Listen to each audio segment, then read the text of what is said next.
What is up, survivors? This is Harv with Harv's Corner. For today's taming video, we're going to talk about the Astrocetus,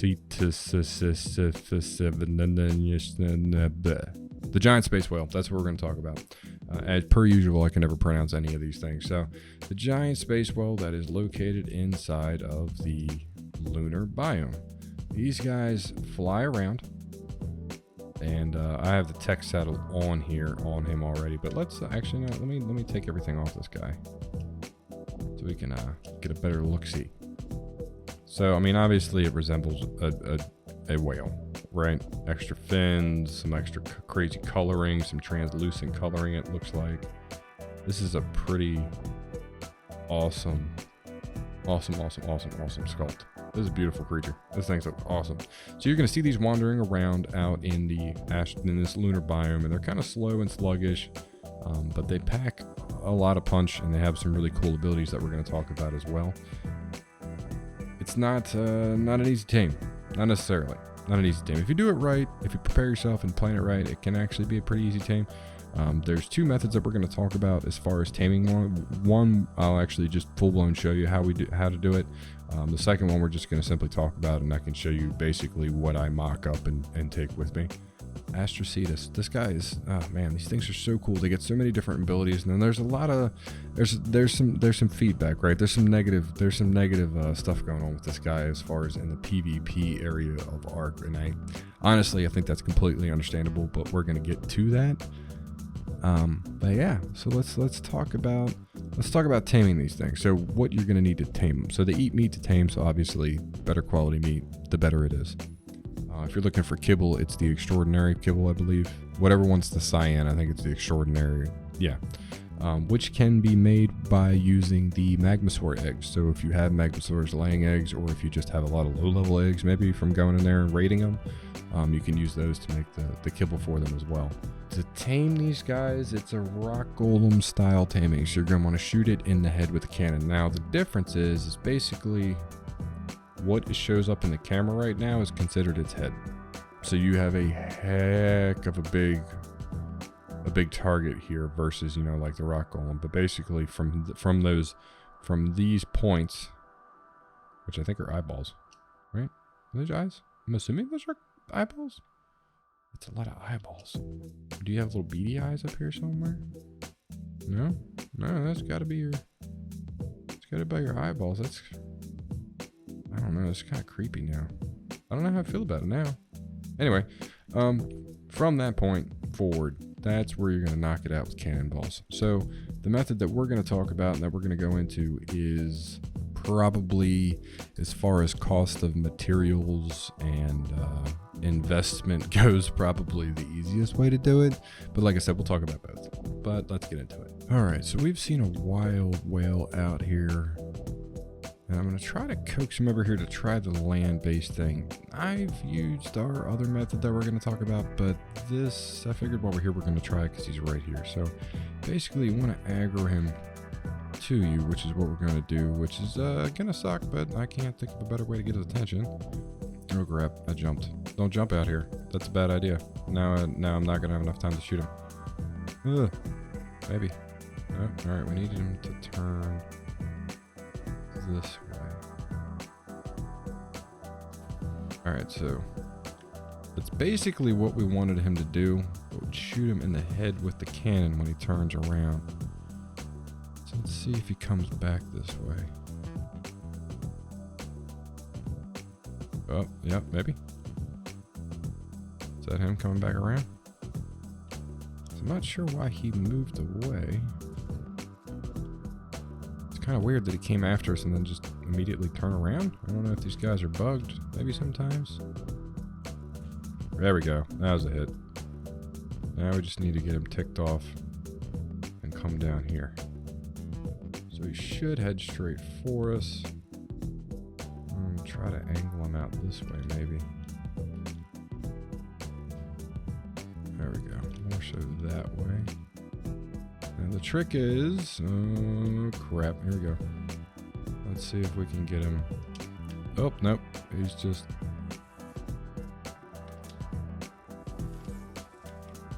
All right, so So we got him aggroed on the fence over there, it looks like, which is good. So we're gonna aim up a little bit, to the left, to the left. So this thing, I mean, you can pretty much hit it from those dots and back. You can be pretty, so there's a whole lot of room for error. This is a lot simpler than trying to tame something like a rock elemental, where you have definitely a smaller room for error. You definitely have more room here. There we go. Yep, that was only 2. That was pretty easy.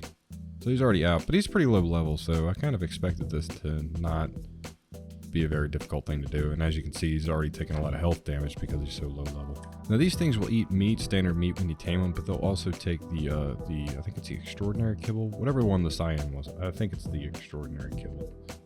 We're gonna put mutton on his inventory, just because that should be good enough. It's only a level 4, so it should be fairly quick tame out here. But basically, if you're on land, the trick is to pull his aggro to get him to attack something else. In this case, he actually went after the foundation and the cannon over here, which gave me perfect time to have this other cannon set up over here too. So if you're trying to do this by yourself, it's going to be a pain in the butt. If you're doing it this way anyway, it's going to be a giant pain in the butt.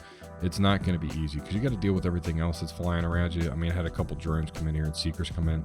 So if you get lucky like this, I think I got lucky with this area because there's none of the giant tech animals are spawning up here. They're all spawning down there, which is convenient.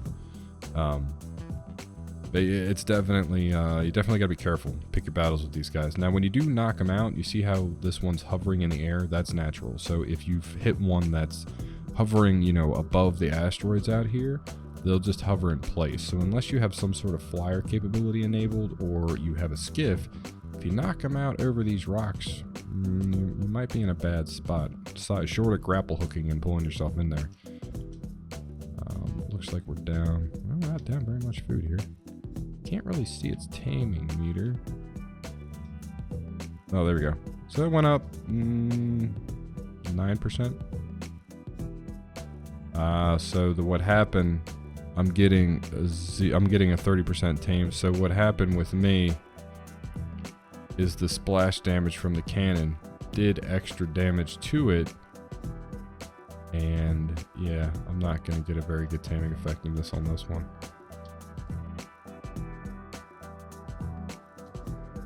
Also looks, oh, you know what? No, it's something fighting it. There's got to be a drone. That's what it is. This happened to me before, actually. So that's the other thing you got to watch out for. Once you knock this guy out, those wild drones will come after him too, which is really, really super annoying. So you got to be adamant when you're out here knocking them out. And they're so big that it's kind of hard to see if drones come in here after them any other way. But anyway, we're going to hang out here and wait for this duder to tame up, and then we'll play around with him. And we'll also talk about another option that I like to use that's a bit easier.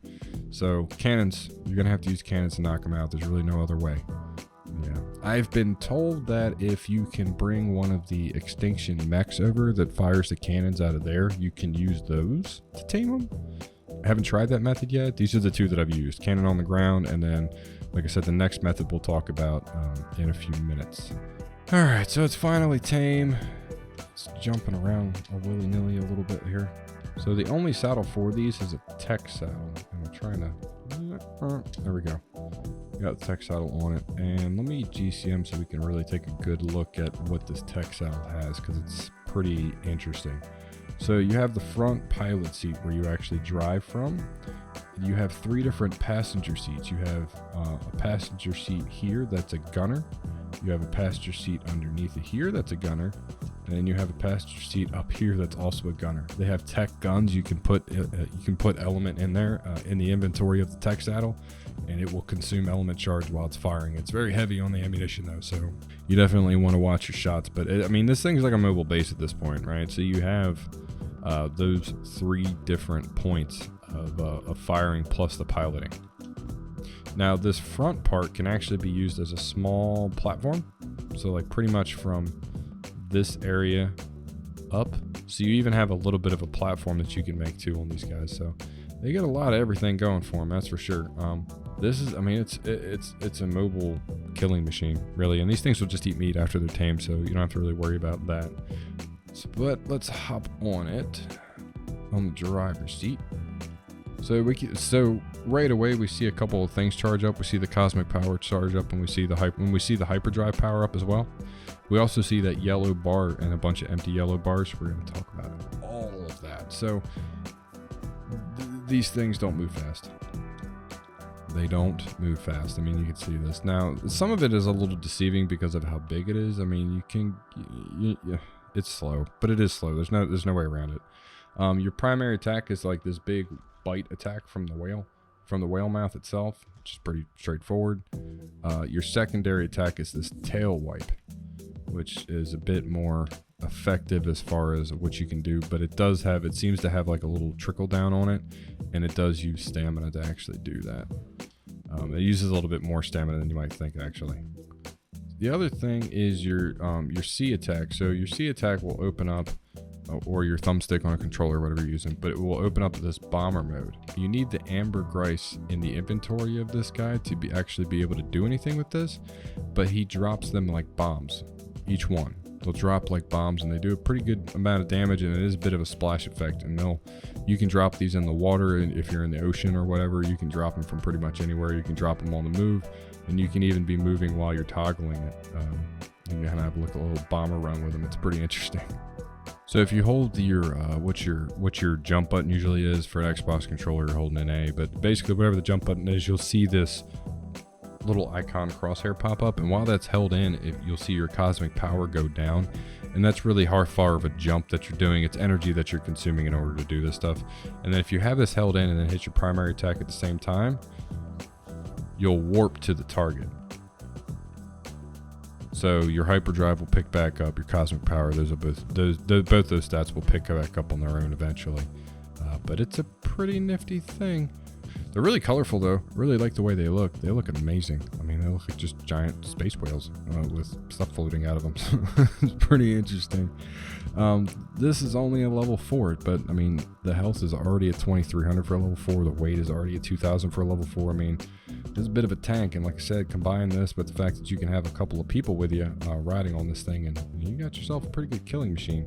And if we dismount, we'll actually sit on the back of this, which is kind of nice. And then you can hold in the interact button and actually pick which passenger seat you want to jump into. So if you want to jump into a different gun, you can. And the other nice thing is if you engage in the lower guns and come back up here, you'll actually be able to get rid of this stupid drone that won't leave me alone.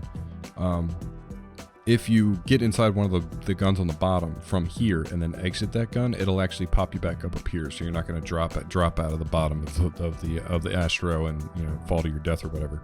It'll keep popping you back up here, which is nice. But the guns are pretty entertaining, for sure.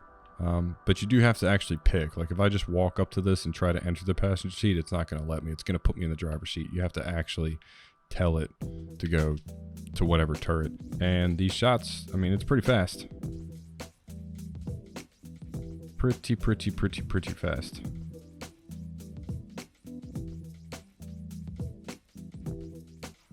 So the shots are pretty good. They're pretty fast. And I mean, I shot all that and I used 2 elements. So it's not terrible, especially with, I mean, by this point, if you have an Astro, then I mean, element farming probably isn't too hard for you at this point if you're out here doing this stuff. All in all, I mean, he's definitely fun. I see where a lot of people are complaining from the PvP side, where you can like hyper warp this guy into people's bases, which I think is pretty dirty. So honestly, for PvP, I think it's a little too much. So that's just kind of is what it is. But if it's on a PvE thing, I think it's super fun. It's perfect for PvE. You can kind of fly it around. You can also put this guy in the water. He's super slow, but he can actually swim around in the water. And because there's no oxygen stat, he has unlimited breath time underneath there. You can just hang out. Other thing to note with the bomber mode, and let's. Oh God, you're so slow. You're so slow. I was just gonna come down here and get some ambergris so that we could bomb something. But you're so god awful slow. All right. So we went back down and got some amber so that you can see what I'm talking about. Once you have the amber on its inventory, you'll see these yellow bars start to pick up, And what they are is essentially queuing up bombs that are ready to fire. So right now I'd have one ready, and as I wait, the next one will trickle up, and as I wait, the next one will trickle up. The other important thing to note is when you increase this thing's movement speed, it seems to increase the hyperdrive capacity and the recharge rate on it. So if you're trying to cover a lot of distance quick, movement speed typically tends to be a pretty good skill to go with this guy. I mean, your defense isn't too difficult because I think at this point you're probably relying on some of your other tribe mates on the turrets and stuff to guard you, and with the hyper warp thing you can kind of escape danger pretty quick. So really I think movement speed is probably a good one. Probably some weight if you want to turn it into a hauler is probably a good idea. But default they got some health. But let's go ahead and drop one of these bombs, and this is the primary fire button after you're toggling the bomber mode. And you can see this is that was 2 bombs dropped, and we killed a lot of stuff there. And it's pretty good AoE too. But we're out, and you got to wait for those to charge back up again. So definitely make sure you got Amber with you if you want to actually start dropping bombs on guys. Let's find a safe-ish place, maybe. We're going to find a safe-ish place to kind of land and park, and I'm going to show you another method that I use to tame these whales and that I have used, and that works pretty well. Alright guys, so this is actually another pretty easy method of taming these guys, and I'm going to land this guy. Now obviously you're going to be farther up the whole technology tree if you're going to be using this, because it's the tech skiff. This is one of the unique items that was added to this particular map, and you can actually build on top of it. Now what I would recommend, because we need to use cannons to tame this guy, is to mount a foundation up here, and then to actually put a cannon at least here. Now you can do a 2 cannon setup. If you have multiple people, or actually I mean either way it's probably a smarter decision, and that's what I would do. Now what you do is you could fly around, level yourself off with the whale, jump off the pilot seat, come over and fire the cannons, and come back, and you could have a storage bin here. But what I would highly recommend, and what we did, is we actually did a 2-man team. So I had a tribe mate actually standing here and grapple hooked to the floor of this, so that even if we did some crazy turns or something like that, they were still going to be connected to the actual skiff. I had them standing here grapple hooked with the cannonballs in their inventory, and all they had to do was sit here and actually fire the cannons. From back here, I have more of a line of sight as far as where the cannons are going. So the that two-person method is actually probably the easiest way so far that I can think of doing it. Obviously, if you had a bunch of cannons lined up, you could hit it with a bunch at the same time. But I mean, it really comes down to what level you're trying to go after. Obviously, the tame that we did was a pretty low level, so it didn't matter too much. But the skiff with cannons on it is going to be the easiest way that I've seen so far to tame the Astrocetus. Things to note: you can't breed these. You're not going to be able to breed them. No baby space whales, which is kind of a bummer, but because these guys are so crazy, I can only imagine how crazy they would be with something like imprint bonuses stacked on top of them as well. I think they're limited as far as how many you can have in a tribe at one time. I'm not sure what that number is. Currently, we're sitting at 3, and nothing bad has happened, so I think we're okay. How many you can have, I don't know off the top of my head, but from what I'm hearing, it's a limited number because it's such a big ass dino. I mean, obviously the pros and cons. The pros would be fly, so access to pretty much everywhere. Carry weight's good, so you can make a pretty good hauler out of it. It has a small platform in the back, so you can make some stuff on there, extra ammo, whatever. The 3 different gun turrets that are on it, the ability to warp even kind of outweighs the con of being so slow. And the ability to drop bombs on things. So let's talk about the cons. The cons, as far as like actually melee damaging things like head on, it's very difficult for it to do because it's so big and so slow. It's hard to maneuver it in a way to actually hit things. So it's got that going for it. The speed is absurdly slow, and if you do take this in the water, it's going to move even slower. That's kind of a bummer. And obviously the talk about how rough it is on the PvP side of things, being able I mean, I see where they're coming from. I see where the complaints are coming from, though. Like, being able to teleport. Seriously, guys? Nobody can mind the business. But being able to teleport into somebody's base with one of these, I think that's kind of dirty, personally. I'm not sure exactly how well that works, though, because it doesn't seem like you can teleport that far with it. Like, I feel like you're gonna see this coming for the most part. So I don't know. I got mixed feelings about it, but all in all, with all the other Genesis creatures, I would have to say on a whole I dig it. I think it's fun, and I'm looking forward to playing around more with ours on our PvE server that we got. But that's about it, guys. That's the Astrocetus. Thank you guys for watching. Please feel free to like, share, subscribe, leave a comment for me. Let me know what you think. And if I missed anything as far as the Astrocetus goes, feel free to correct me. And yeah. Feel free to follow me here. Follow me on Twitter. Follow me on Twitch. We Twitch live stream 9 p.m. Eastern, Fridays and Saturdays. So we'll be online tonight playing on our Genesis PvE server for a little while, just kind of goofing around. We're actually coming to a close on the Genesis server. I think we're rearing up to fight some bosses. We did fight the minor boss, but we're lining up to fight the major boss. So not sure where we're going from here. I think we might be going to another map to play some Jurassic Ark, but don't worry, we're still going to flush out all of our Genesis videos that we possibly can before any of that stuff happens. But anywho, thank you guys for watching. Thanks for hanging out, and until next time.